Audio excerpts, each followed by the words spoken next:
tetap mengasihi.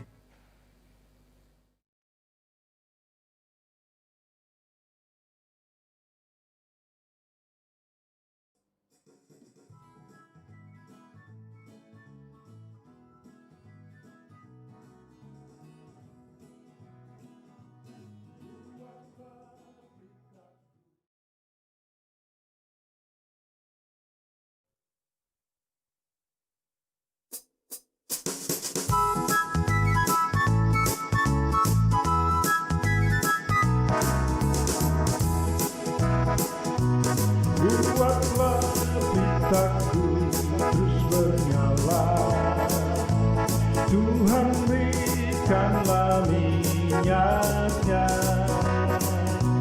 Buatlah pelitaku terus bernyala, hingga fajar agung mereka.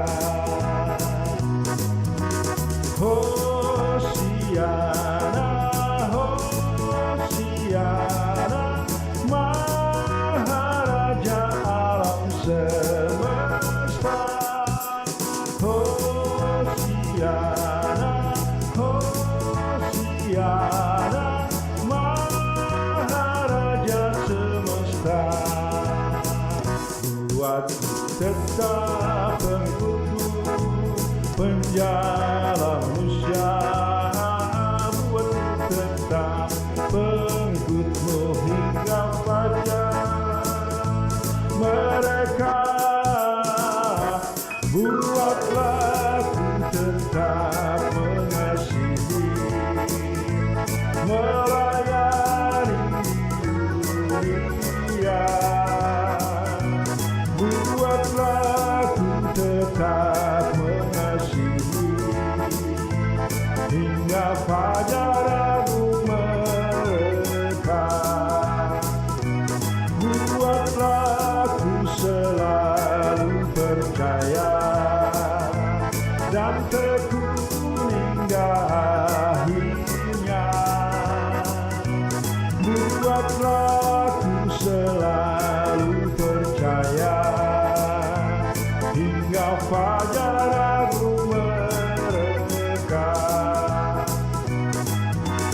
Hosiana, Hosiana, Maharaja alam semesta. Hosiana, Hosiana, Maharaja semesta. Maharaja semesta.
pelitaku terus bernyala.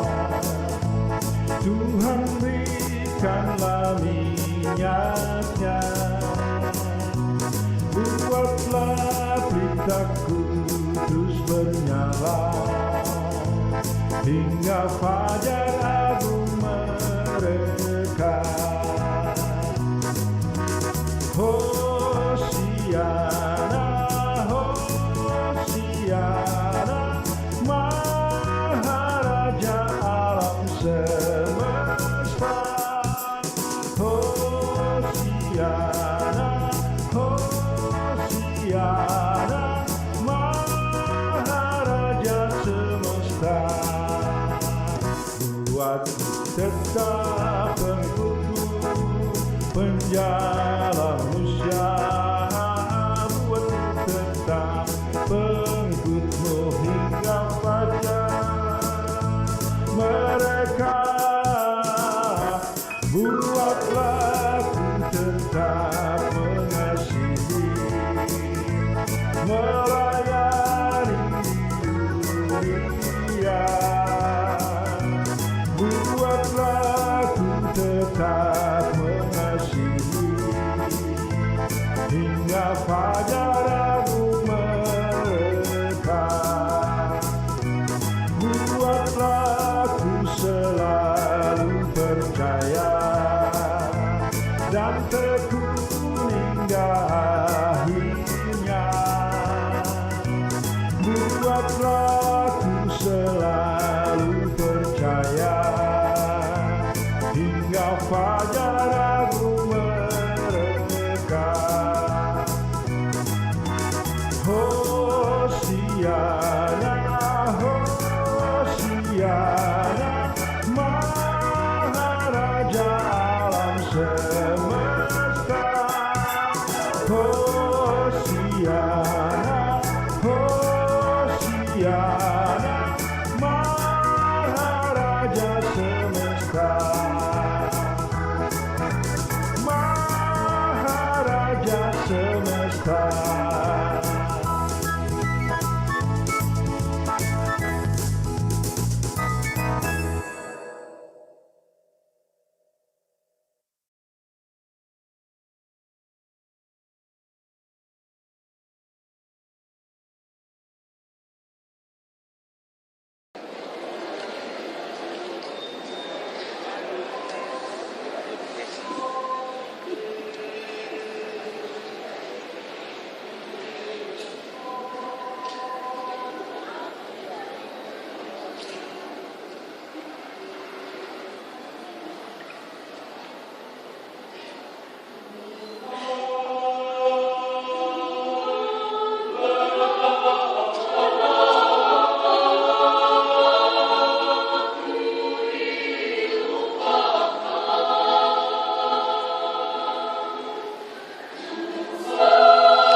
Tuhan berikanlah minyaknya,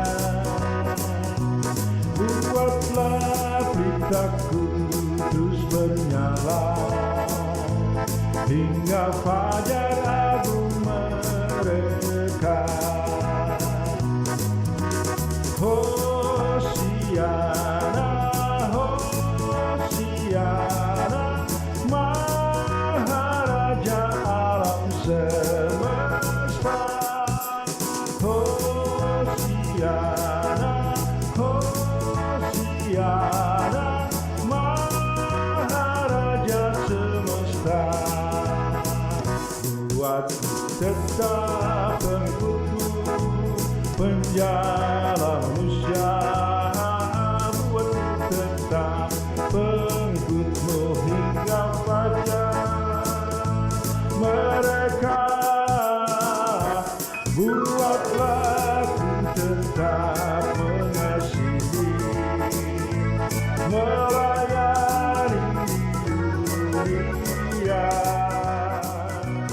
Buatlah ku tetap mengasihi hingga fajar agung mereka.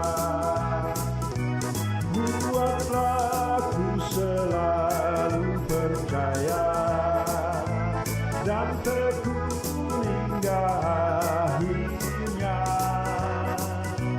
Buatlah ku selalu percaya hingga fajar agung mereka.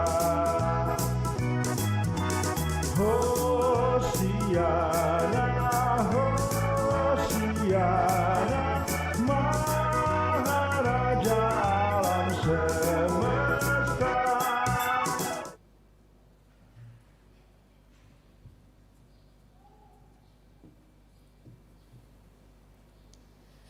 Shalom dan selamat pagi. Selamat datang beribadah kepada Tuhan kita Yesus Kristus, baik yang beribadah dari rumah secara virtual maupun yang beribadah di ruang gereja. Baik Bapak Ibu, Saudara-saudari, saya mengajak kita mempersiapkan diri untuk memasuki ibadah dengan mendengar pujian yang dinyanyikan oleh Kantoria, Memasuki Ruang Maha Kudus.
Kita melakukan PKJ 13 ayat 1 dan 2. Jemaat disilakan berdiri.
Jemaat Tuhan yang kekasih, pertolongan kita adalah dalam nama Tuhan yang menjadikan langit dan bumi. Amin. Salam sejahtera bagi kamu sekalian.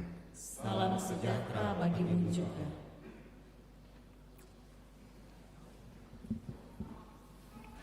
Saudara-saudara jemaat Tuhan yang kekasih dan diberkati Tuhan Yesus. 1 minggu telah kita jalani bersama karena anugerah dan penyertaan Tuhan. Dalam perjalanan hidup itu kita menyadari ada banyak kesalahan, bahkan dosa yang kita lakukan. Mari di saat yang terindah ini kita bersama-sama merendahkan diri di hadapan Tuhan dan mengaku dosa kita. Oleh karena hukum Allah sebagai berita pembebasan menuntut ketaatan jemaat dan menuntut jemaat untuk pengenalan dosa, maka sepatutnya kita merendahkan diri di hadapan Allah dan mengaku dosa kita. Bapa kami yang murah, kami mengaku bahwa kami semua berdosa dalam pikiran, perkataan, dan perbuatan kami. Kami mohon kemurahan dan pengampunan dalam nama Yesus Kristus.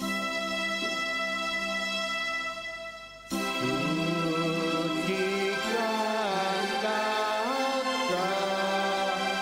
Dia Tuhan.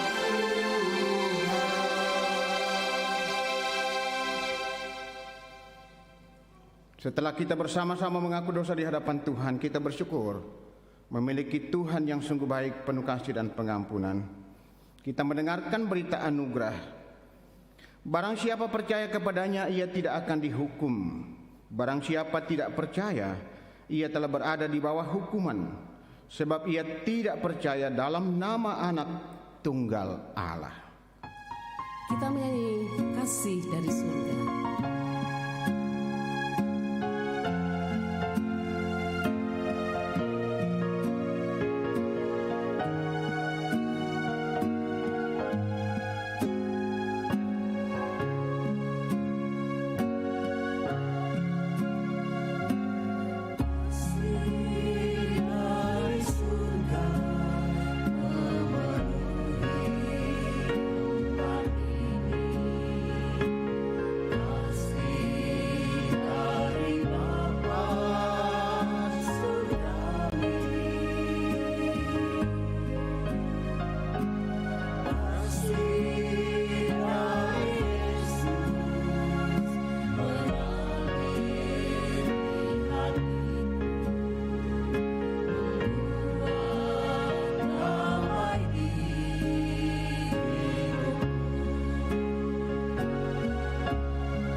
Jemaat Tuhan, dengarkanlah petunjuk hidup baru. Tetapi jika seterumu lapar, berilah dia makan. Jika ia haus, berilah dia minum. Dengan berbuat demikian, kamu menumpukan bara api di atas kepalanya. Janganlah kamu kalah terhadap kejahatan, tetapi kalahkanlah kejahatan dengan kebaikan. Sidang jemaat kekasih Tuhan, marilah kita bersama-sama membaca Mazmur dari Mazmur 105 ayat yang ke-23 hingga ayatnya yang ke-36.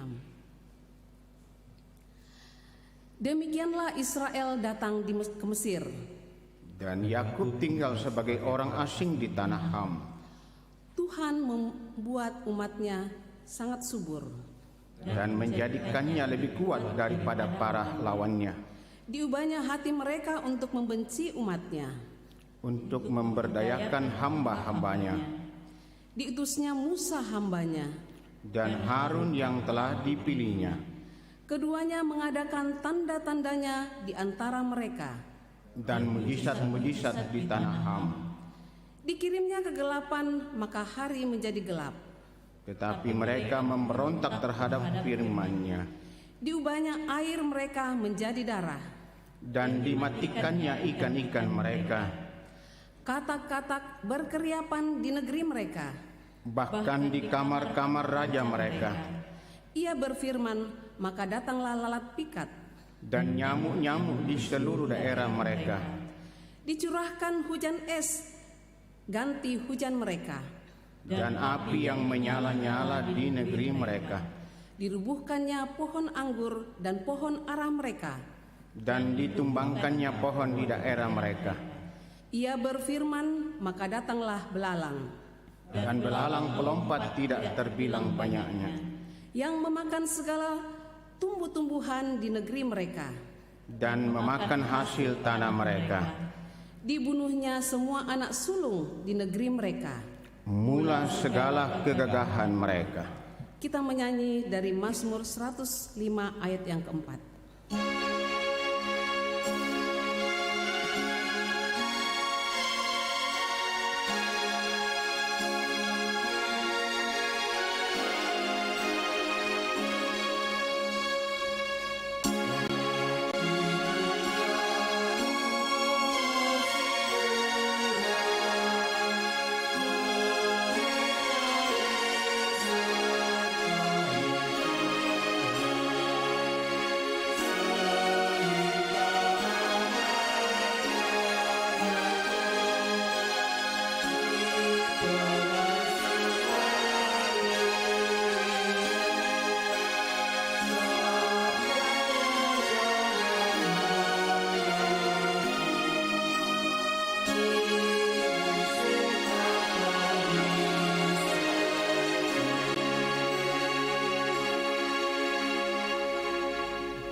Jemaat Tuhan yang kekasih, kita mempersiapkan hati.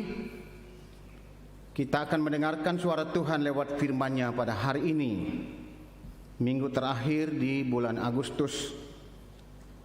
Bacaan kita hari ini 3 pembacaan. Keluaran 3 ayat 1 sampai 15 yang akan menjadi bahan utama. Roma 12 ayat 9 sampai 21. Dan Injil Matius pasal 16 ayat 21 sampai 28. Sebelumnya mari kita berdoa. Di hari Minggu yang terakhir di bulan Agustus tahun 2020 ini, kami kembali menghadap hadirat Tuhan, mensyukuri kehidupan yang Tuhan anugerahkan. Dan hari ini Tuhan, kami segenap umat-Mu boleh memuji, memuliakan-Mu, menyembah-Mu dalam ibadah. Baik itu yang beribadah di rumah pun kami seberapa yang ada di ruang ibadah ini. Firman-Mu akan hadir di tengah persekutuan kami. Bimbing kami dengan Roh Kudus agar kami mengerti, memahami, dan dimampukan untuk menghayati serta melakukannya. Tuhan, berbicaralah kepada kami. Kami umat-Mu telah sedia mendengar. Di dalam Yesus Kristus, firman yang hidup, kami berdoa. Amin.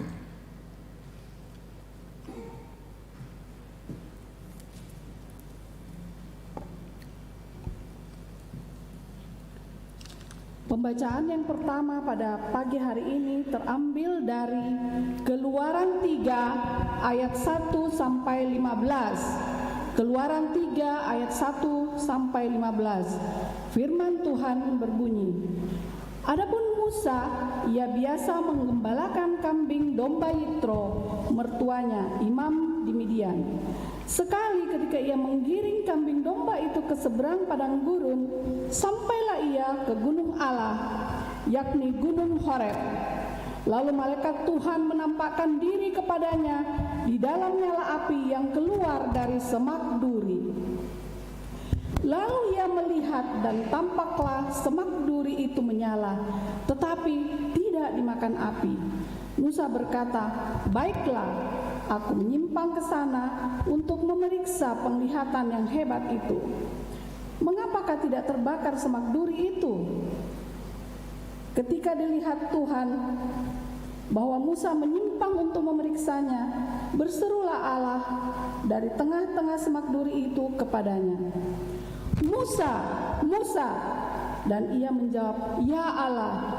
Lalu ia berfirman, 'Janganlah datang dekat-dekat.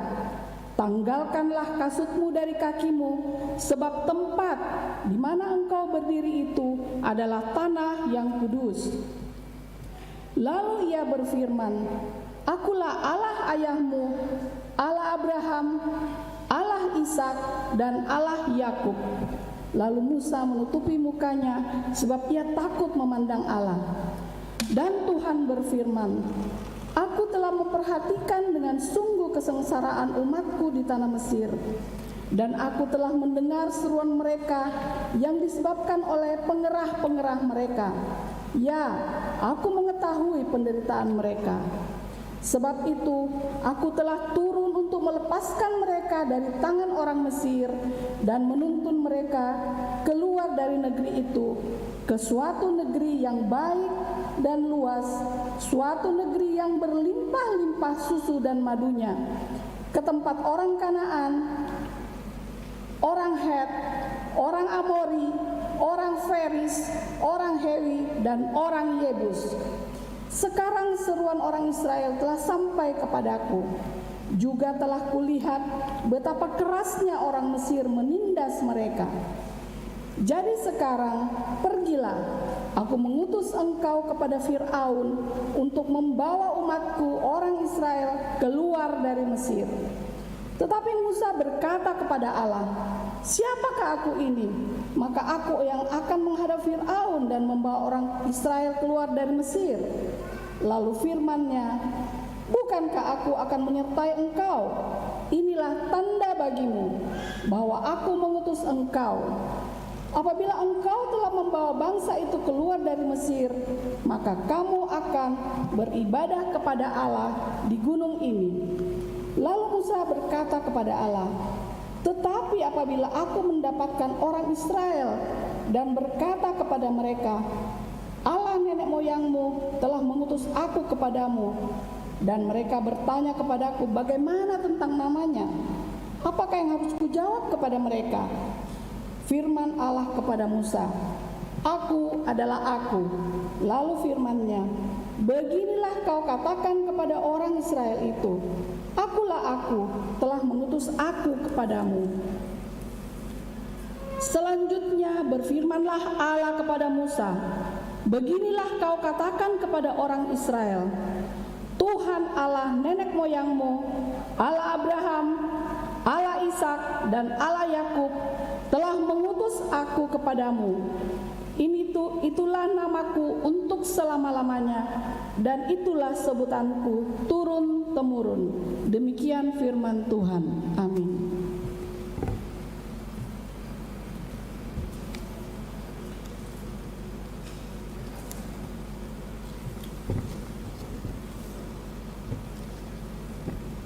Pembacaan kita yang kedua dari Roma 12 ayat 9 sampai 21. Roma 12 ayat 9 sampai 21. Nasihat untuk hidup dalam kasih. Hendaklah kasih itu jangan pura-pura. Jauhilah yang jahat dan lakukanlah yang baik. Hendaklah kamu saling mengasihi sebagai saudara dan saling mendahului dalam memberi hormat. Janganlah hendaknya kerajinanmu kendor. Biarlah rohmu menyala-nyala dan layanilah Tuhan. Bersukacitalah dalam pengharapan, sabarlah dalam kesesakan, dan bertekunlah dalam doa. Bantulah dalam kekurangan orang-orang kudus, dan usahakanlah dirimu untuk selalu memberi tumpangan. Berkatilah siapa yang menganiaya kamu, berkatilah dan jangan mengutuk. Bersukacitalah dengan orang yang bersukacita, dan menangislah dengan orang yang menangis. Hendaklah kamu sehati sepikir dalam hidupmu bersama. Janganlah kamu memikirkan perkara-perkara yang tinggi, tetapi arahkanlah hidupmu kepada perkara-perkara sederhana. Janganlah menganggap dirimu pandai. Janganlah membalas kejahatan dengan kejahatan. Lakukanlah apa yang baik bagi semua orang. Sedapat-dapatnya, kalau hal itu bergantung padamu, hiduplah dalam perdamaian dengan semua orang. Saudara-saudaraku yang kekasih, janganlah kamu sendiri menuntut pembalasan, tetapi berilah tempat kepada murka Allah. Sebab ada tertulis, pembalasan itu adalah hakku. Akulah yang akan menuntut pembalasan, firman Tuhan. Tetapi jika seterumu lapar, berilah dia makan. Jika ia haus, berilah dia minum. Dengan berbuat demikian, kamu menumpukan bara api di atas kepalanya. Janganlah kamu kalah terhadap kejahatan, tetapi kalahkanlah kejahatan dengan kebaikan. Amin. Haleluya.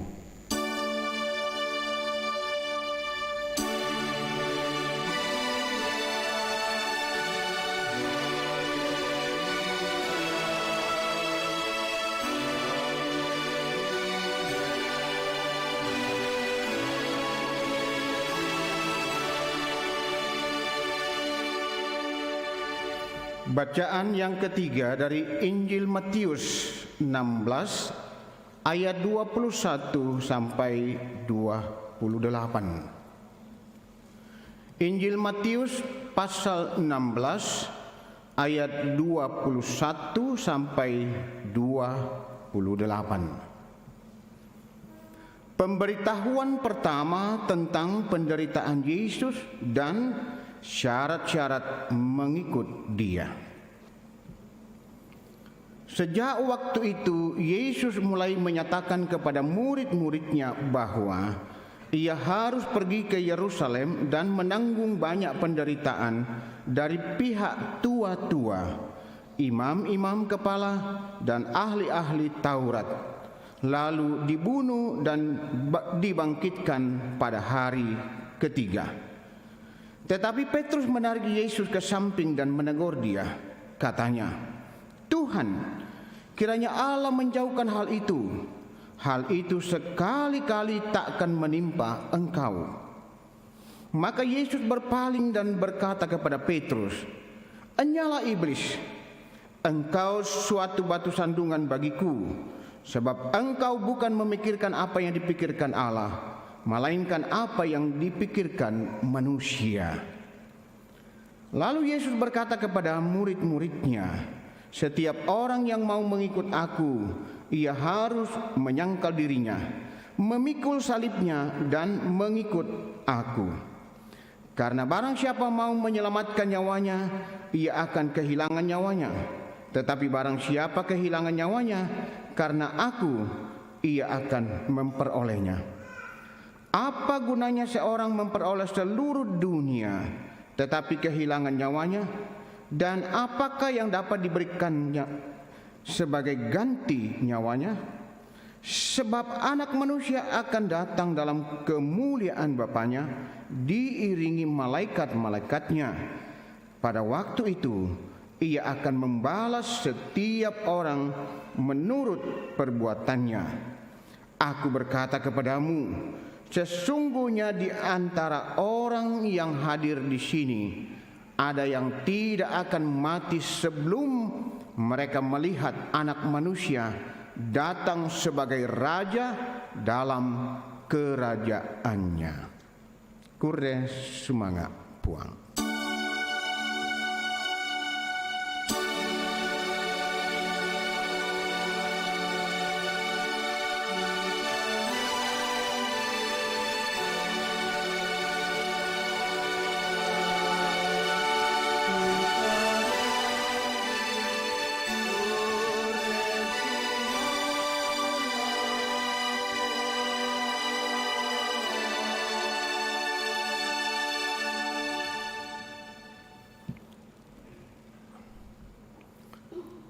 Jemaat Tuhan yang kekasih dan diberkati Tuhan, Shalom.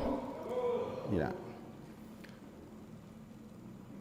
Mari baik jemaat yang ada di ruangan ini maupun jemaat yang sedang beribadah di rumah masing-masing, kita arahkan hati pikiran kita untuk bersama-sama mendengar suara Tuhan lewat firman-Nya hari ini. 3 pembacaan kita tadi, Keluaran 3 ayat 1 sampai 15, Roma 12 ayat 9 sampai 21, dan Injil Matius 16 ayat 21 sampai 28, dengan penekanan pada bacaan pertama. Ya. Jauhi yang jahat, lakukan yang baik. Saudara-saudara, tema ini adalah sebuah pesan moral. Ya, sangat jelas dari kalimatnya.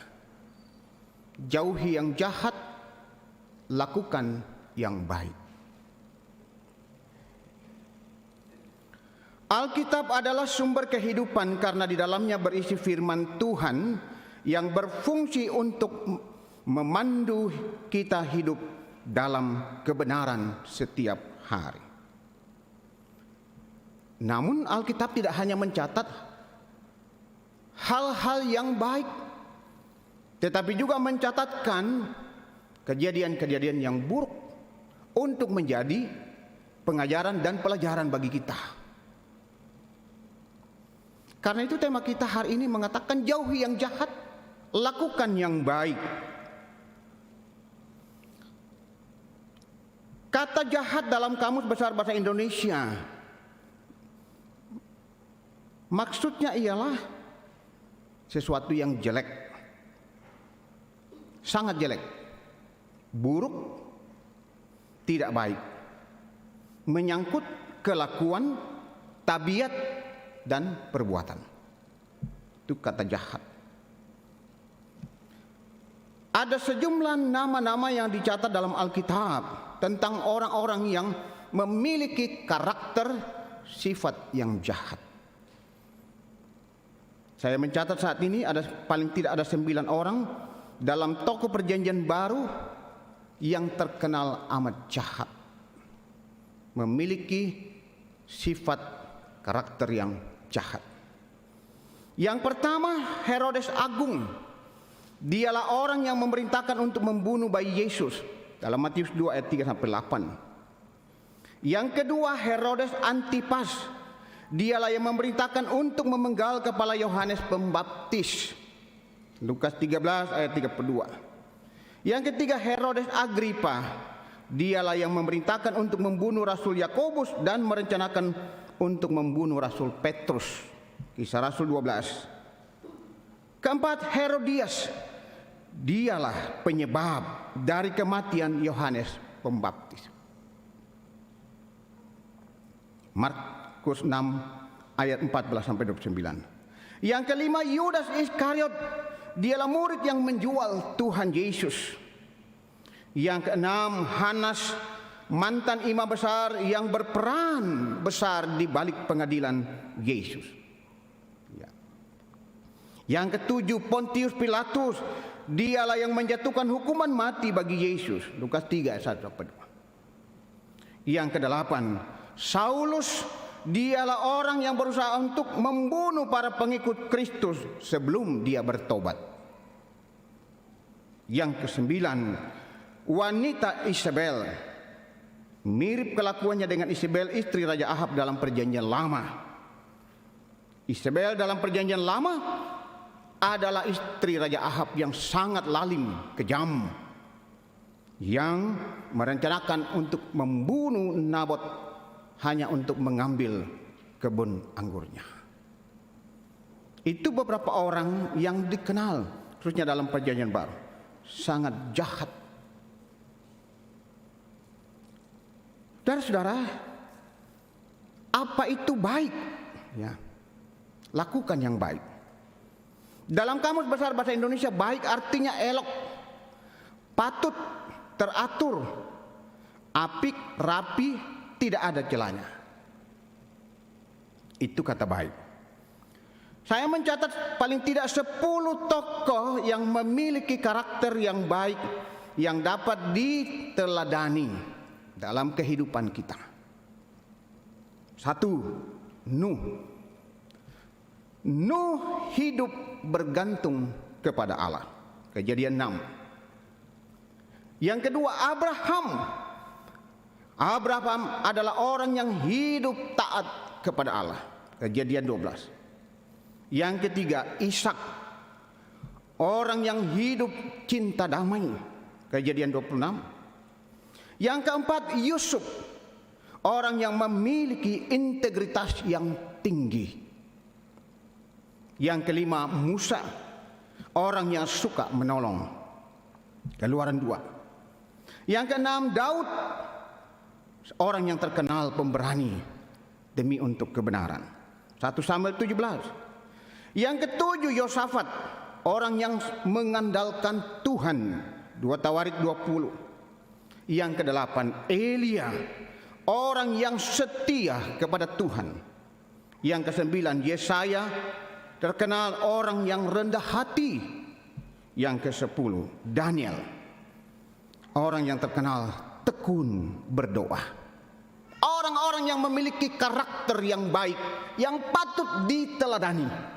Ya. Ini. Karena itu tema kita jelas.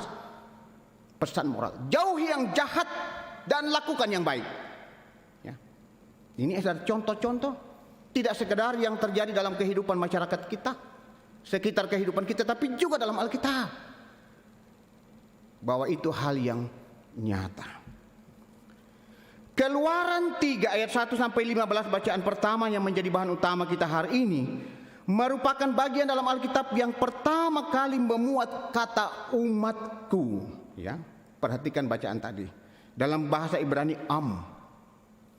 Jika sebelumnya Allah bekerja dan menyatakan dirinya melalui diri Abraham, Ishak, Yakub bersama keluarga, maka kini Tuhan hadir menjadi Allah bagi sekumpulan manusia yang disebutnya umatku, sebuah komunitas, tidak hanya internal keluarga, persekutuan. Israel lahir dari suasana penindasan dan penderitaan yang dialami di Mesir karena ulah penguasa, yakni Firaun, yang takut melihat perkembangan orang Israel yang semakin banyak pada waktu itu. Umat Israel ditindas dengan cara melakukan kerja paksa atau kerja rodi. Keluaran 1. Sebagai komunitas atau sebagai bangsa yang sungguh tak berdaya, walaupun ada orang Israel yang pernah berjaya di Mesir, menjadi pemimpin yang hebat dan pemimpin yang besar, yaitu Yusuf. Tapi seiring dengan waktu perjalanan, kemudian nama itu menjadi hilang, artinya tidak diingat lagi.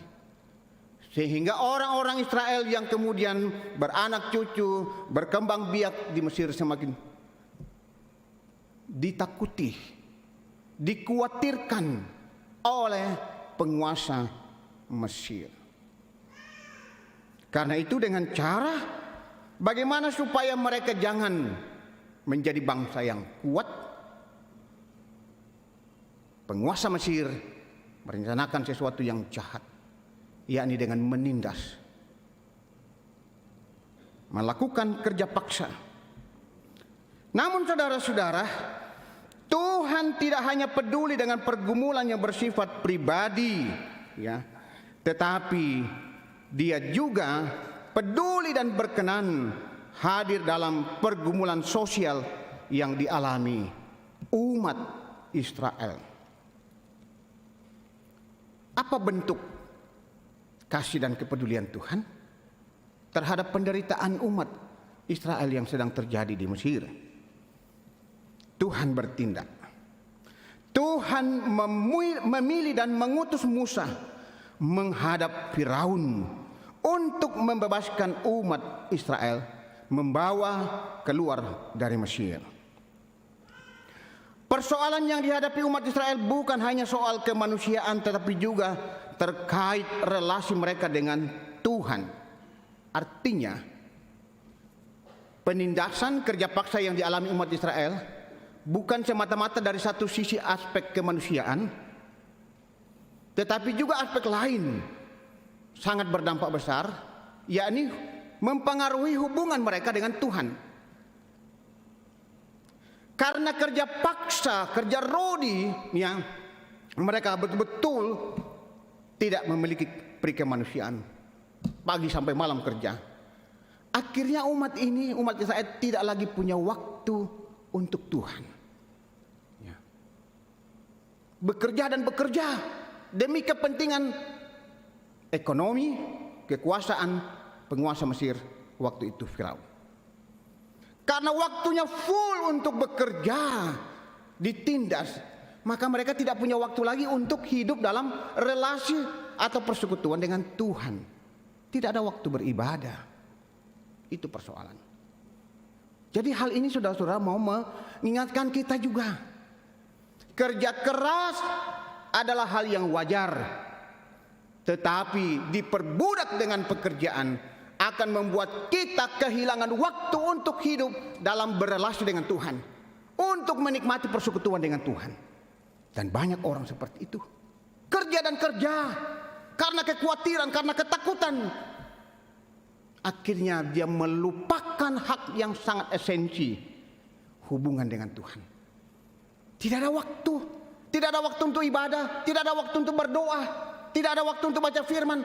Karena apa? Waktu habis dikejar dengan kerja-kerja. Bangun pagi, yang diingat langsung pekerjaan, bukan ingat Tuhan. Tidak ada waktu untuk Tuhan. Padahal saudara-saudara, dalam sebuah buku, Rick Warren, seorang ahli teolog yang sangat terkenal, mengatakan, jika saudara mau berhasil dalam menjalani kehidupan ini, awali hidupmu bersama dengan Tuhan. Ya, awali hidupmu bersama dengan Tuhan. Berarti apa secara praktis? Bangun pagi, yang kita ingat dulu harus Tuhan, bukan pekerjaan. Lalu bagaimana kita membangun hubungan dengan Tuhan, berelasi dengan Tuhan? Paling tidak melalui doa, membaca firman, mendengar renungan singkat. Itu kan hal-hal praktis. Tapi bisa jadi banyak orang tidak memiliki hal seperti itu. Karena ketakutan, karena kekhawatiran yang berlebihan. Hidup kita dari pagi sampai malam, yang dipikir hanyalah pekerjaan. Dan akhirnya kita tidak punya waktu untuk Tuhan. Dua hal ini, dua sisi yang menjadi masalah. Ya. Kerja paksa yang membuat umat Tuhan tidak lagi memiliki waktu untuk menikmati persekutuan dengan Tuhan. Dengan kata lain, tidak ada waktu untuk beribadah. Jemaat Tuhan yang kekasih dan diberkati Tuhan Yesus, beberapa hal yang kita simpulkan dari kisah ini, bacaan kita yang pertama. Yang pertama, cara Tuhan bekerja membebaskan umatnya dengan melawan dan mematahkan kekuasaan Firaun yang dipandang merupakan sumber penderitaan umat Israel. Tentu memberi pesan yang sangat mendasar bahwa betapa Tuhan membenci tindak kejahatan yang menindas kehidupan manusia. Yang kedua, Tuhan tidak akan berdiam diri menyaksikan kesewenang-wenangan manusia atau penguasa dalam hal ini secara terus-menerus terhadap orang-orang yang lemah atau tidak berdaya. Yang ketiga, jeritan dan seruan umat sampai kepada Tuhan telah membuat Tuhan bertindak mengupayakan pembebasan bagi mereka. Mengajarkan kita di dalam ketidakberdayaan kita, di dalam penderitaan kita, Tuhanlah tempat kita mengadu. Tuhanlah tempat kita berseru. Jeritan anak-anaknya, Tuhan akan mendengarkannya. Yang keempat, umat Tuhan hendaknya tetap hidup berpengharapan, dan dasar pengharapan kita ialah kasih dan pertolongan Tuhan sendiri. Ya. Dalam setiap menghadapi masalah apapun, termasuk saat ini kita menghadapi pergumulan bersama virus corona. Bagaimana kita terus berdoa dan berseru kepada Tuhan, menaruh harap pada Tuhan, pada pertolongan Tuhan. Bandingkan Yeremia 17 ayat 7. Diberkatilah orang yang mengandalkan Tuhan, yang menaruh harapannya pada Tuhan. Apa harapan kita? Harapan kita supaya kita dipulihkan dari kondisi saat ini, kondisi ekonomi yang terpuruk, supaya kita dipulihkan, supaya penyakit ini bisa berlalu. Itu kan harapan kita. Bagaimana kita terus menaruh harapan kepada Tuhan. Ya. Banyak persoalan-persoalan pribadi kita, keluarga kita. Bagaimana kita terus berseru dan berharap pada kasih dan pertolongan Tuhan. Yang berikut, Tuhan hadir dan memberikan kepastian penyertaan di saat Musa kadang ragu. Ya. Bacaan kita tadi Keluaran 3 ayat 12. Bukankah aku akan menyertai engkau? Inilah tanda bagimu. Bahkan saat Musa bertanya tentang nama Tuhan, Tuhan pun menjawabnya, Aku adalah Aku. Ayat 14. Nama ini setidaknya memberi makna tentang kehadiran dan karya Allah yang terus-menerus hadir, berkelanjutan dan tidak berkesudahan. Dalam konteks pada waktu itu, sebuah beban, tugas dan tanggung jawab yang amat berat. Ketika Tuhan memanggil Musa menghadap penguasa yaitu Firaun dan membawa umat Israel keluar dari Mesir. Pekerjaan ini tidak ringan. Faktor kemanusiaan Musa pun muncul. Bisakah aku? Dapatkah saya melakukannya? Saya tidak layak. Tapi Tuhan mengatakan, Aku yang mengutus engkau. Jadi saudara-saudara, dalam banyak hal kita merasa tidak mampu, ya, menghadapi, menjalani, bahkan melakukan sesuatu. Tetapi ketika kita sungguh percaya akan kuasa Tuhan, bersandar pada Tuhan, Tuhan yang akan memampukan kita. Itu yang harus kita aminkan. Apapun tanggung jawab, pekerjaan, masalah yang kita hadapi. Saudara-saudara jemaat yang dikasihi dan diberkati Tuhan Yesus, Roma 12 ayat 9 sampai 12 menekankan bagaimana harapan dan kehendak Tuhan yang harus diwujudkan. Kepada jemaat Roma, Paulus memberi pesan, janganlah kamu kalah terhadap kejahatan, tetapi kalahkanlah kejahatan dengan kebaikan. Sedang Matius 16 ayat 21 sampai 28 menegaskan kejahatan dan dosa manusia dihadapi Yesus dengan sebuah komitmen dan kesetiaan untuk terus berada pada jalan penderitaan, yakni jalan salib. Jalan salib bukanlah sebuah toleransi, apalagi pembenaran bagi upaya pemberontakan dan kejahatan manusia. Setidaknya, saudara-saudara, jalan salib adalah sebuah pesan di tengah keserakahan manusia. Betapa kehidupan manusia hanya sering kali atau banyak kali diraih dari sebuah kesiapan untuk berkorban dan menyangkali diri. Manusia begitu sering tergoda untuk meraih kehidupan dan keberhasilan melalui cara-cara yang sering bertentangan dengan kehendak Tuhan. Nah, sekali lagi pesan moral. Untuk melakukan yang baik butuh pengorbanan. Yesus menyelamatkan manusia karena kasih-Nya. Harus dengan jalan penderitaan, pengorbanan. Mari saudara-saudara yang dikasih dan diberkati Tuhan Yesus. Godaan di sekitar kehidupan kita dalam berbagai bentuk selalu hadir. Karena itu, pegangan kita, pedoman kita adalah firman Tuhan. Dengan tema hari ini, jauhi yang jahat dan lakukan yang baik.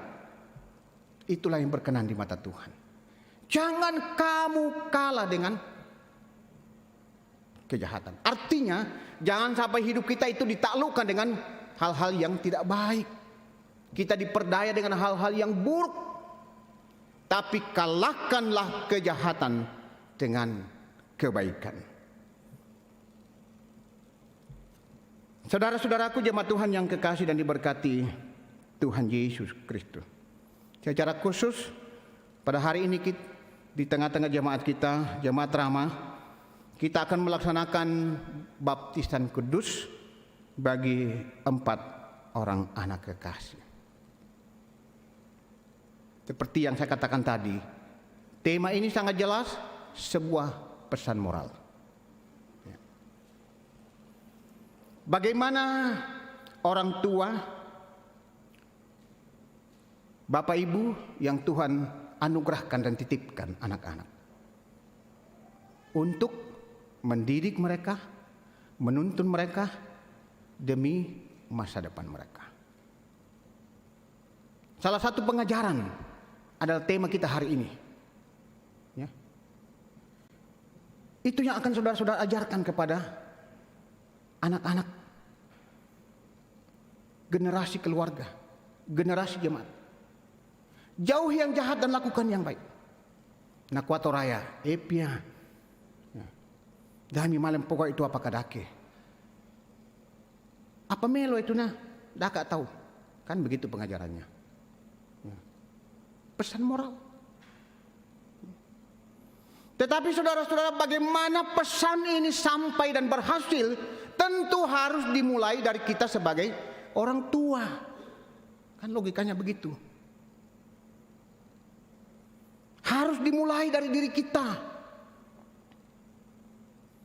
Bagaimana Bapak Ibu mau mengajarkan anak-anak yang hari ini akan dibaptis? Nah, jangan suka bohong-bohong ya. Bohong itu dosa, Tuhan marah. Nah, tapi sadar atau tidak, kadang-kadang ada orang tua melakukan hal yang sama bahkan di depan anaknya.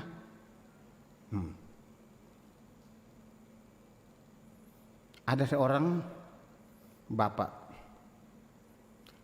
berpesan, ya, nah, waktu itu telepon genggam belum terlalu familiar, masih banyak telepon.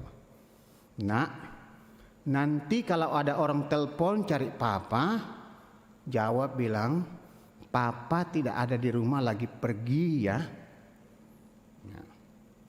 Ya, pesan itu masuk dalam memori anaknya. Namanya anak-anak kan. Setelah itu padahal bapaknya sedang ada di kamar tidur. Tidak lama ada telepon. Halo, ya nak, ada papamu. Tadi papa bilang, kalau ada yang telepon bilang, papa pergi. Oh ya, tapi sekarang papamu di mana? Ada di kamar tidur. Itulah anak-anak kan. Jujur apa adanya. Apakah kita telah mengajarkan pesan moral yang baik? Orang tua tidak menjadi contoh kan? Tidak menjadi teladan.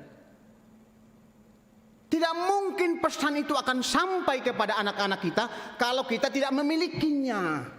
Kita tidak melakukannya. Itu sebabnya orang Toraja mengatakan, den napangadaran nampui tae. Nasihati, ajarkan untuk orang lain bisa, tidak dimiliki dalam diri atau hidupnya. Kemunafikan namanya itu, kebohongan namanya itu. Hati-hati saudara-saudara. Anak-anak sekarang di satu sisi kita cukup apresiasi, cerdas, berani, walaupun kadang terkesan lancang. Saya katakan lancang. Saya sebagai pendeta jemaat punya banyak pengalaman dengan jemaat. Satu ketika ada satu ibadah. Waktu itu saya yang memimpin. Lalu datanglah seorang ibu dan anaknya. Anaknya ini sudah umur 4 tahun atau 5 tahun. Jadi sudah bisa. Orang pada tanya, "Halo boy, mana papa?" Dia menjawab apa adanya. "Oh, papa tadi pagi-pagi bawa ayamnya gendong." Mamanya karena malu, "Tidak, kita ada kegiatan di kantor, ada lembur." Langsung anaknya bilang, "Mama bohong. Tadi saya lihat papa bawa ayam pagi-pagi."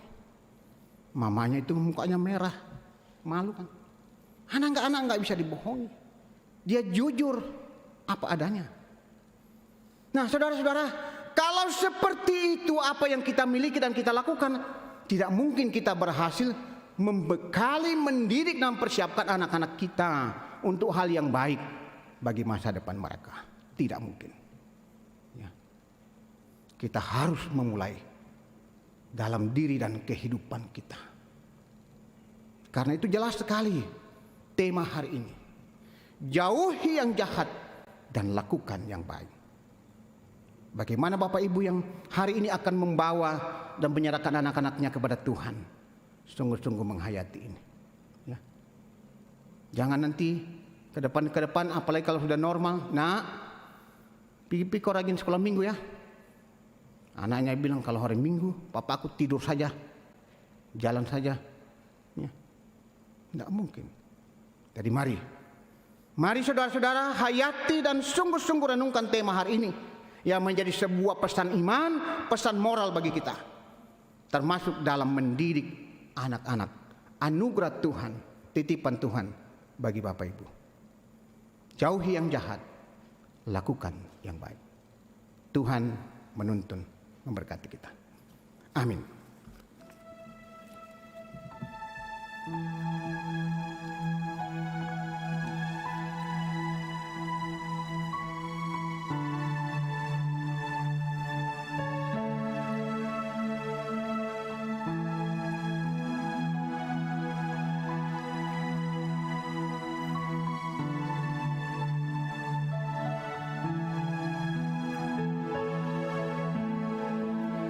Saudara-saudara jemaat Tuhan, banyak hal yang begitu sering menggoda kehidupan kita.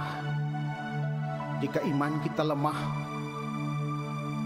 jika hidup kita jauh dari Tuhan, maka kita akan gampang terjerumus, jatuh di dalam dosa. Karena itu, berpegang teguhlah pada firman Tuhan. Firman Tuhan itulah yang akan menjadi penuntun, pedoman bagi kita untuk bisa melakukan apa yang baik dan berkenan di mata Tuhan. Lakukanlah apa yang baik, maka Tuhan akan senantiasa memberkati kehidupan kita, keluarga kita, bahkan persekutuan kita.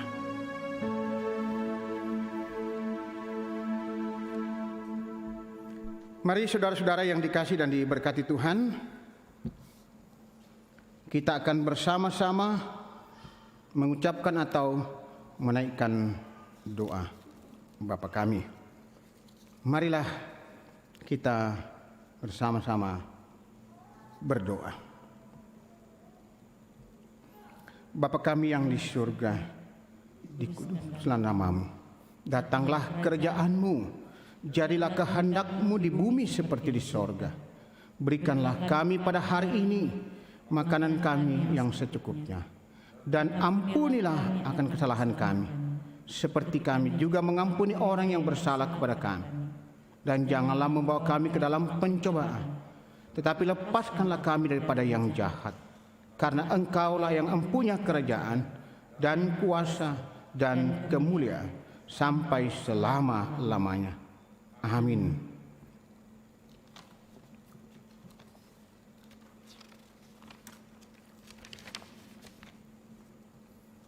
Ya, hari ini seperti yang sudah disinggung tadi, kita akan melaksanakan satu akta sakramen kudus, yaitu baptisan kudus bagi 4 orang anak.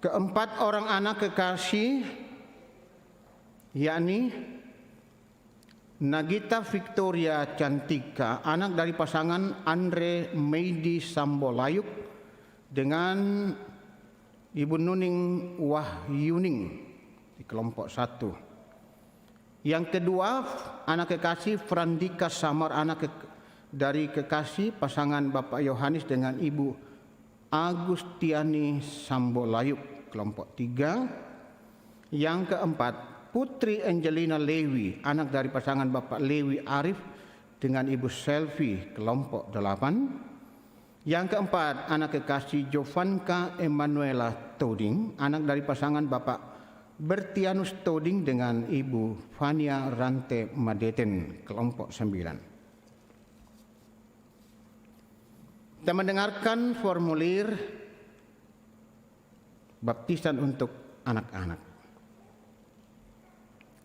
Saudara-saudara jemaat Tuhan yang kekasih, dengarkanlah perintah Tuhan Yesus Kristus tentang baptisan kudus. Demikian, kepadaku telah diberikan segala kuasa di sorga dan di bumi. Karena itu pergilah, jadikanlah semua bangsa muridku dan baptislah mereka dalam nama Bapa, Anak dan Roh Kudus, dan ajarlah mereka melakukan segala sesuatu yang telah kuperintahkan kepadamu, dan ketahuilah aku menyertai kamu senantiasa sampai kepada akhir zaman. Pelayanan baptisan kudus mengingatkan kita bahwa kita semua telah dikandung dan diperanakan dalam dosa, sehingga jika kita tidak dilahirkan kembali, kita tidak dapat memasuki kerajaan Allah. Baptisan kudus mengajarkan supaya kita merendahkan diri di hadapan Allah dan menanti keselamatan serta pengudusan kita hanya dari Dia. Baptisan kudus memeteraikan kepada kita pengampunan dosa dalam Yesus Kristus. Oleh karena itu kita diwajibkan untuk hidup baru, yaitu mengasihi Tuhan Allah dengan segenap hati, dengan segenap jiwa dan dengan segenap akal budi, dan mengasihi sesama manusia seperti diri kita sendiri. Dengarkanlah kesaksian Yohanes Pembaptis mengenai pelayanan baptisan kudus. Bertobatlah dan berilah dirimu dibaptis, dan Allah akan mengampuni dosamu. Yesus Kristus sendiri bersabda, siapa yang percaya dan dibaptis akan diselamatkan, tetapi siapa yang tidak percaya akan dihukum. Meskipun anak-anak kita belum mengerti akan baptisan kudus itu, janganlah hal itu menjadi alasan untuk tidak membaptiskan mereka, karena mereka juga dibawa kutuk Allah oleh sebab dosa Adam. Akan tetapi telah difirmankan Allah kepada Abraham, bapa segala orang beriman, aku akan mengadakan perjanjian antara aku dan engkau serta keturunanmu turun-temurun menjadi perjanjian yang kekal, supaya aku menjadi Allahmu dan Allah keturunanmu. Rasul Petrus pun menyaksikan hal itu tatkala ia berkata, sebab bagi kamulah janji itu dan bagi anak-anakmu dan bagi orang yang masih jauh, yaitu sebanyak yang akan dipanggil oleh Allah Tuhan kita. Tuhan Yesus sendiri bersabda, biarkan anak-anak itu datang kepadaku, jangan menghalang-halangi mereka, sebab orang yang seperti itulah yang empunya kerajaan Allah. Sebab itu, anak-anak harus dibaptis karena mereka adalah anak-anak Allah dan waris kerajaannya. Dalam hal ini, ayah dan ibu berkewajiban menerangkan perjanjian Allah itu kepada anak-anaknya, menjadi teladan bagi mereka dan bertanggung jawab atas pendidikannya. Kepada saudara-saudara yang akan menyerahkan anaknya untuk dibaptis, Saya silahkan berdiri, agak maju ke depannya.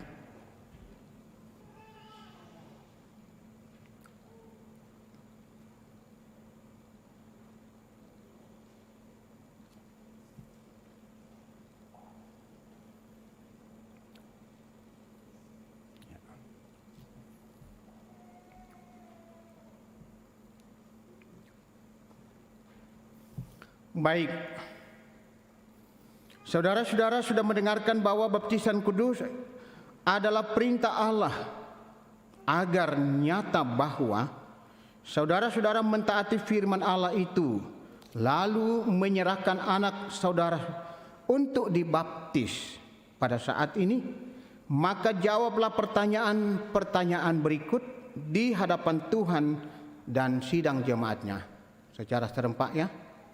Menjawab sesuai dengan pertanyaan.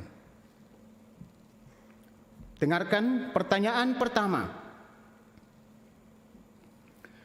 Yakinkah engkau bahwa meskipun anak-anak takluk ke bawah segala jenis sengsara, bahkan berada di bawah kutuk Allah karena dosa, namun Yesus Kristus telah menebus dan menguduskan mereka dengan darahnya sehingga mereka patut dibaptis?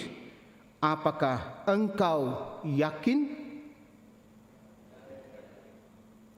Yang kedua, mengakukah engkau bahwa Alkitab adalah firman Allah yang memuat pengajaran yang benar dan sempurna tentang keselamatan dan yang isinya diterangkan dalam pengakuan Gereja Toraja? Apakah engkau mengaku? Ya. Yang ketiga, berjanjikah engkau di hadapan Tuhan dan jemaatnya untuk mendidik anak atau anak-anakmu kepada pengenalan akan Yesus Kristus serta menjadi teladan bagi mereka? Apakah engkau berjanji?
Ya, Nagita Victory Cantika, aku membaptis engkau ke dalam nama Allah Bapa, Anak yaitu Yesus Kristus, dan Roh Kudus. Tuhan menjaga keluar masuk dari sekarang sampai selama-lamanya.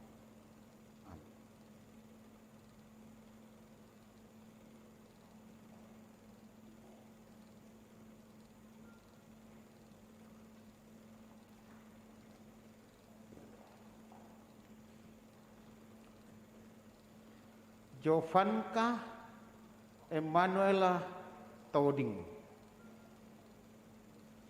aku membaptiskan engkau ke dalam nama Allah Bapa, Anak yaitu Yesus Kristus,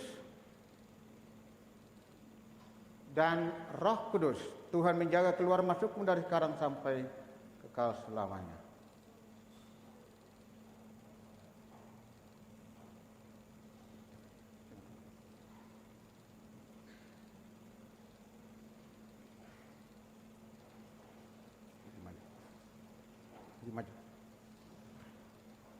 Putri Angelina Lewi, aku membaptis engkau ke dalam nama Allah Bapa,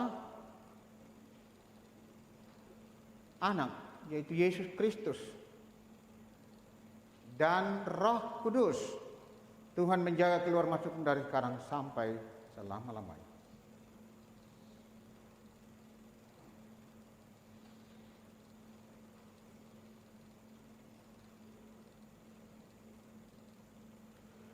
Frandika Samar,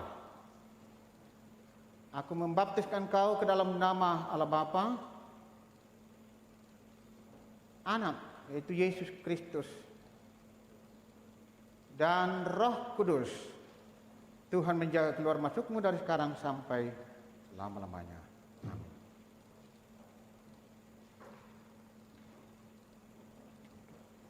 Di atas. Di atas.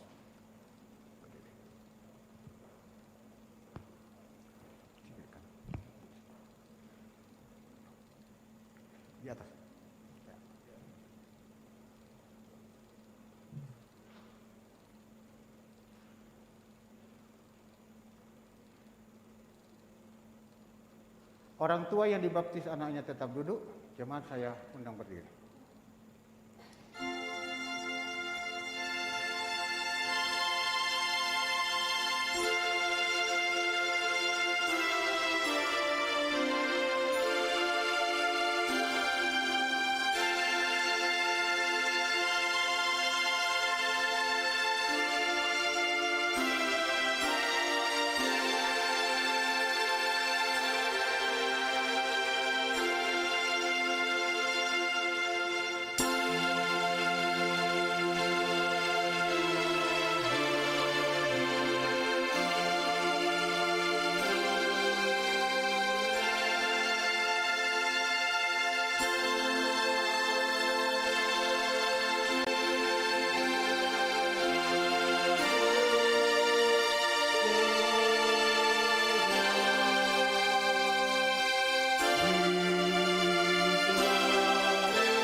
Saudara-saudara yang dikasih dan diberkati Tuhan, mari kita menaikkan doa syukur untuk baptisan kudus.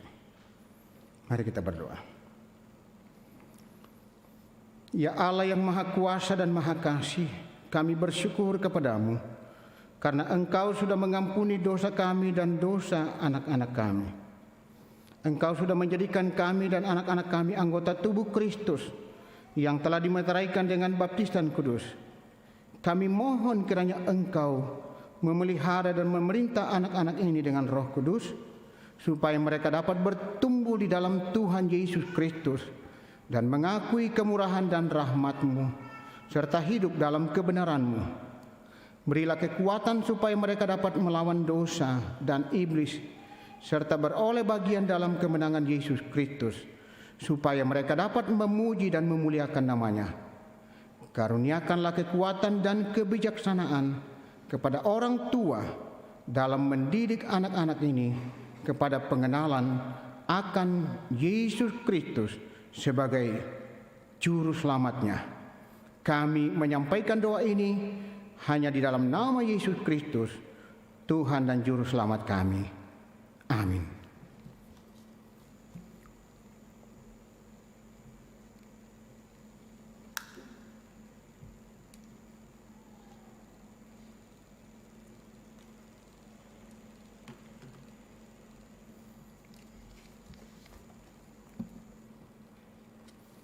Jemaat Tuhan yang kekasih, saat ini kita akan bersama-sama mengikrarkan pengakuan iman kita, dan hari ini kita mengikrarkan pengakuan iman berdasarkan pengakuan iman rasuli. Baiklah, kita masing-masing berkata, aku percaya kepada Allah, Bapa yang Maha Kuasa, Khalik langit dan bumi, dan kepada Yesus Kristus, anaknya yang tunggal Tuhan kita, yang dikandung daripada Roh Kudus, lahir dari anak darah Maria, yang menderita di bawah pemerintahan Pontius Pilatus, disalibkan, mati dan dikuburkan, turun ke dalam kerajaan maut. Pada hari yang ketiga, bangkit pula dari antara orang mati, naik ke surga, duduk di sebelah kanan Allah, Bapa yang Maha Kuasa, dan akan datang dari sana untuk menghakimi orang yang hidup dan yang mati. Aku percaya pada Roh Kudus, gereja yang kudus dan am, persekutuan orang kudus, pengampunan dosa, kebangkitan daging, dan hidup yang kekal. Amin.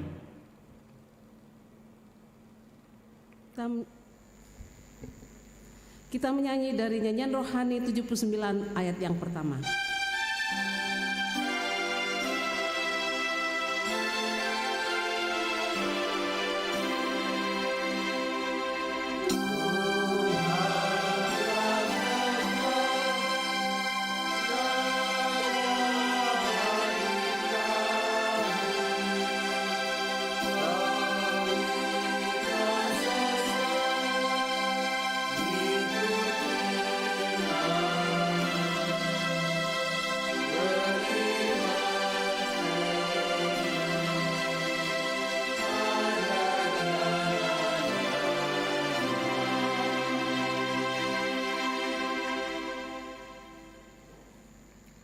Tibalah saatnya kita akan membawa persembahan sebagai ungkapan kita kepada Tuhan pada hari Minggu ini.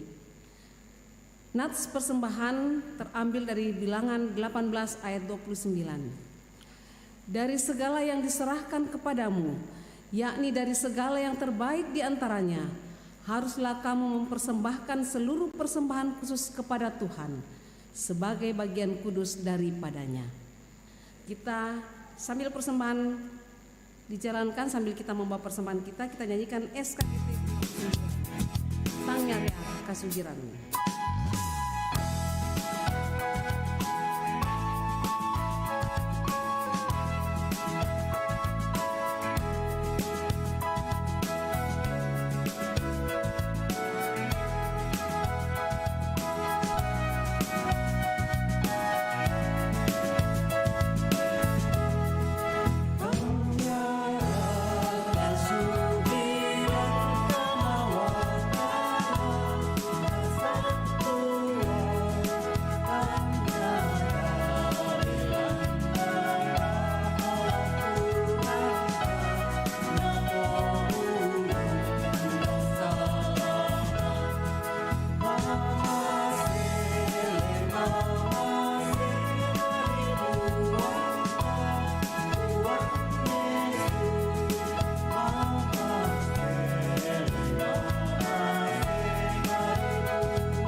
Baik, jemaat Tuhan yang kekasih, kita akan menaikkan doa syukur persembahan dan juga doa syafaat kita hari ini.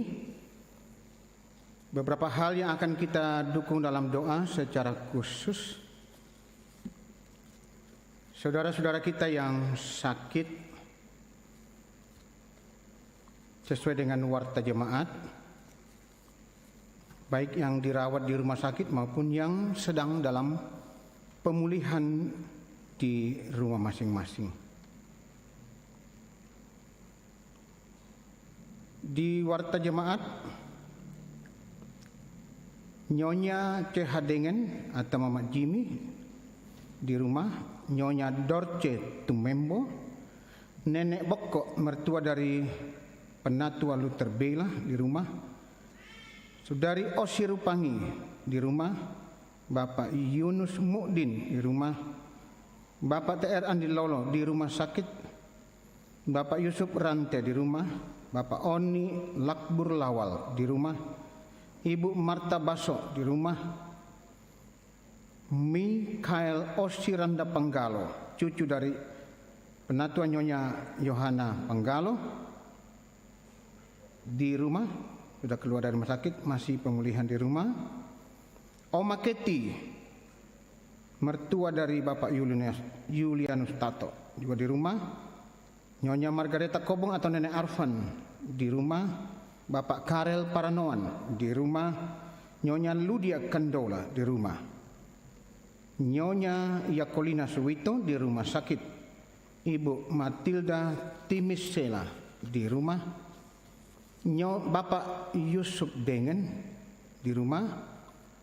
Nyonya YS Banne di rumah, Saudara Naftali Mina di rumah, Nyonya Yohana Bura di rumah, Bapak Yakob Baru di rumah, Bapak Sugeng Prihatno di rumah, Nyonya Marta Bangalino di rumah, Nyonya M. Baharudin Dendang di rumah, Nyonya Magdalena, keluarga dari Bapak Perdi Gumulia di rumah, Bapak Penatua Yohanes Sipi juga di rumah, dan Nyonya Peter Tena di rumah. Tambahan Nyonya Enos Sire di rumah sakit akademis, dan Bapak dan Ibu Parinding kelompok 9 di rumah. Mari saudara-saudara kita tenang, kita akan menaikkan doa syafaat kita. Terpujilah Engkau Tuhan, pemilik hidup dan persekutuan kami. Jikalau karena kasih-Mu hari ini kami boleh datang menyatakan kesetiaan kami lewat ibadah. Kami memuji dan memuliakan-Mu, kami menyembah-Mu Tuhan. Baik seberapa kami yang ada di gedung gereja ini dalam ibadah virtual, pun segenap jemaat Tuhan yang sedang beribadah di rumah masing-masing. Memberkati kami semua Tuhan, segenap umat-Mu, baik jemaat Rama maupun saudara-saudara kami, umat Tuhan dimanapun yang juga boleh mengikuti ibadah live pada saat ini. Ya Bapa Surgawi, firman-Mu telah menjadi penuntun pedoman bagi kami, telah diperdengarkan di tengah persekutuan kami, supaya kami sungguh-sungguh berpegang teguh, supaya kami mampu dan dimampukan oleh kuasa Roh Kudus menjauhkan diri dari hal-hal yang jahat dan melakukan hal-hal yang baik yang berkenan di mata Tuhan. Ya Bapa di surga, berkati persekutuan jemaat Tuhan di jemaat Rama, berkati pelayanan-pelayanan yang terus berjalan walaupun dalam segala kondisi yang begitu terbatas, ibadah-ibadah virtual melalui Zoom dan berbagai kegiatan yang lain, baik jemaat maupun OIG. Juga pembangunan yang terus dan sedang berlangsung saat ini, pembangunan ruang serbaguna dan ruang sekolah minggu. Tuhan memberkati. Ya Tuhan, kami juga mendoakan pekerjaan warga jemaat, apa yang mereka tekuni dan kerjakan yang berkenan di mata Tuhan. Tuhan memberkati, membukakan pintu-pintu berkat bagi segenap umat-Mu.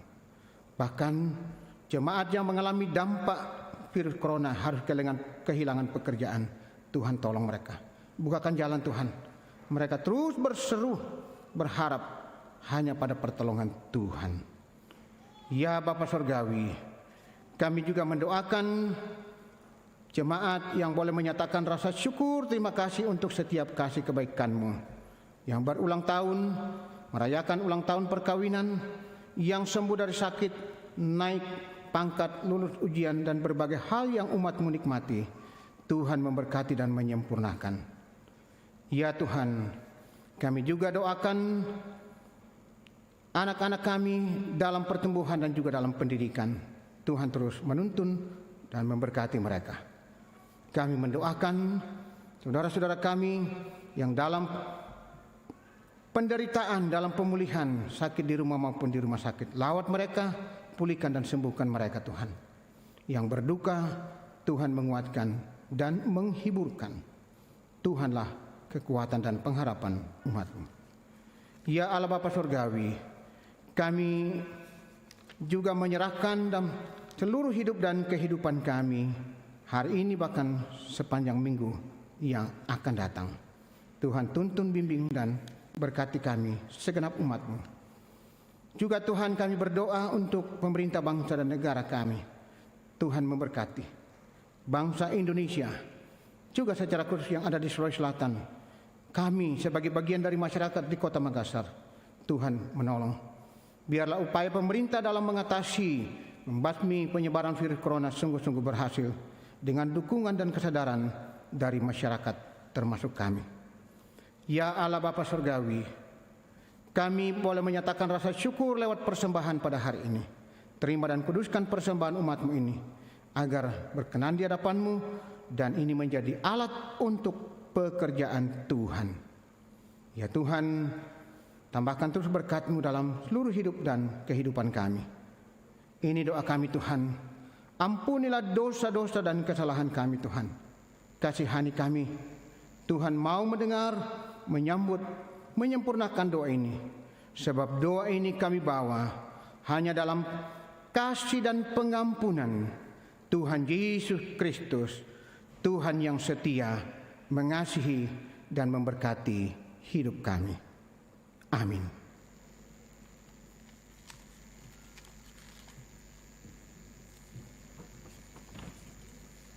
Kita mendengarkan penekanan warta Minggu 30 Agustus 2020. Pertama, kartu persembahan pengakuan pembangunan. Sehubungan telah dilanjutkan pembangunan ruang serbaguna dan sekolah minggu Jemaat Rama, diharapkan persembahan pembangunan yang telah diisi agar segera dikumpulkan di kantor gereja. 2. Posko peduli kasih. Sehubungan dengan semakin longgarnya pergerakan masyarakat setelah PSBB karena virus corona, maka posko peduli kasih COVID-19 diubah menjadi posko peduli kasih. Posko ini diperuntukkan untuk membantu dana diakonia jemaat dan bantuan sosial lainnya selama belum dilaksanakan ibadah hari Minggu di gereja. Bagi Bapak Ibu, saudara-saudari yang rindu berpartisipasi mendukung posko tersebut, dapat menyalurkan bantuannya di Gereja Rama. Terima kasih. Ketiga, perlawatan klasis Makassar Tengah. Pada hari Jumat 4 September 2020 pukul 16 WITA, tim perlawatan klasis Makassar Tengah akan berkunjung ke Jemaat Rama untuk melakukan perlawatan. Diharapkan kehadiran PMG, ketua-ketua komisi, dan ketua-ketua OIG Jemaat Rama mengikutinya. 4. Pernikahan. Rencana pemberkatan peneguhan nikah pasangan Herwin Tangkesalu dengan Yuliana Misi akan dilaksanakan pada hari Sabtu 12 September 2020 pukul 14 WITA, konvokator kelompok 1. Demikian penekanan warta jemaat.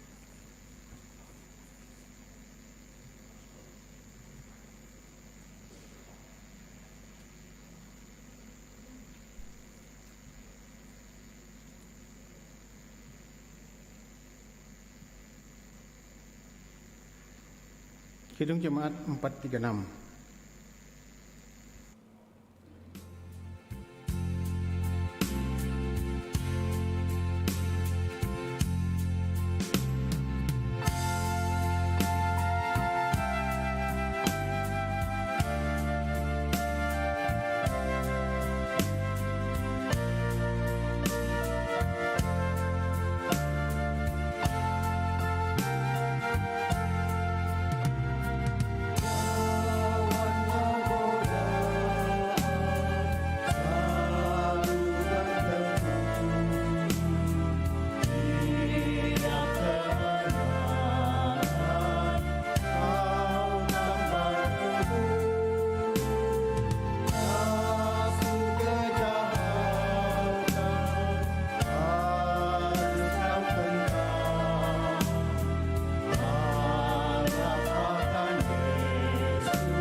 Saudara-saudaraku jemaat Tuhan yang kekasih, pergilah dalam damai sejahtera Tuhan. Tetaplah setia memuliakan nama Tuhan. Dan kini arahkan hati pikiranmu kepada Tuhan dan terimalah berkat Tuhan. Tuhan memberkati engkau dan melindungi engkau. Tuhan menyinari engkau dengan wajah-Nya dan memberi engkau kasih karunia.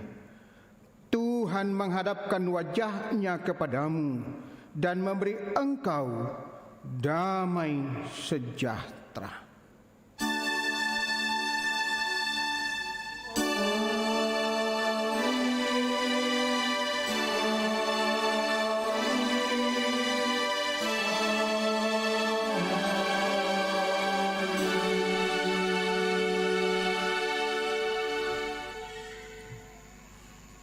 Demikianlah ibadah kita pada hari Minggu ini. Selamat hari Minggu, salam sehat, dan Tuhan Yesus memberkati. Kita tutup dengan menyanyi dari Kidung Jemaat 370 ayat yang pertama.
Saudara-saudara, atas nama segenap majelis gereja dan semua yang bertugas pada hari ini, mengucapkan selamat hari Minggu.